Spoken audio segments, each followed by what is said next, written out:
Uy! Yung dogs, muntik na. Muntik! Muntik na mahulog. Nentak sa taas, ang taas niya. Ah, ako nga pala si... Amoy tila sining sa museyong di naluluma. Pumunta ako ng BGC. Oh, pumunta ka BGC. May nakita akong magandang babae. Oh, hindi mo alam. May dalang aso eh. Paano ko i-approach? May asong dala. Bagay, yun na mahirap talaga. Oo. Situational yan eh. Oo, So hanap tayo dito siguro ng ano. Ayun oh. Saan, boss? Ayun oh.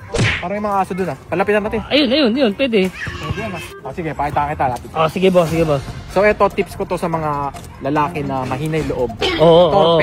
Torpe. So napaka-basic lang na problema nyo alit. Sige nga. Ikaw, Makakuha ko ng discard siyempre, dito. kunwari, nagmamadali ka eh. Ayan. Ay, sino ba yan? Boss? What? Parang magaganon ka eh. Ay, sorry.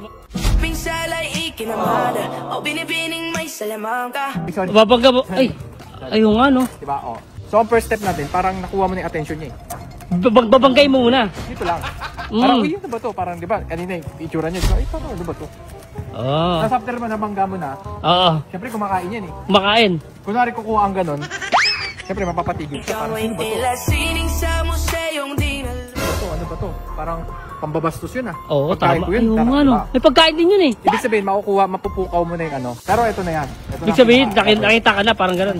First mong i-approach dito, sasabihin mo, uy, ang cute naman ng dogs mo. Ano lahi?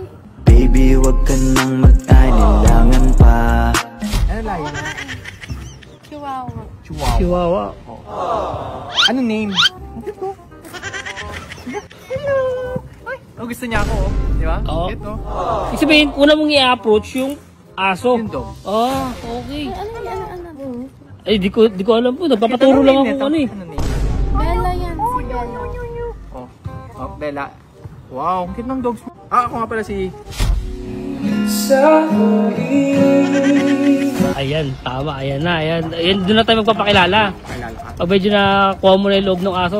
Pinsalay ikinamada o binibining may salamangka. Shake hands. Tatanong mo yung name niya. Oo. Siyempre, respect eh. Anong Siyempre. name mo? Ay, putik. Parang iniwasan ka pa rin eh. Ha? Hindi niya kasi alam kung mabuti yung loob ko o ano. Ngayon, ipapakita mo sa kanya na mabuti ka. Ganito. Ayun. Paano? Ayan. Biglang. Uy! Yung dogs, muntik na. Muntik. Muntik na mahulog. Nentak sa taas, ang taas yan. Oo.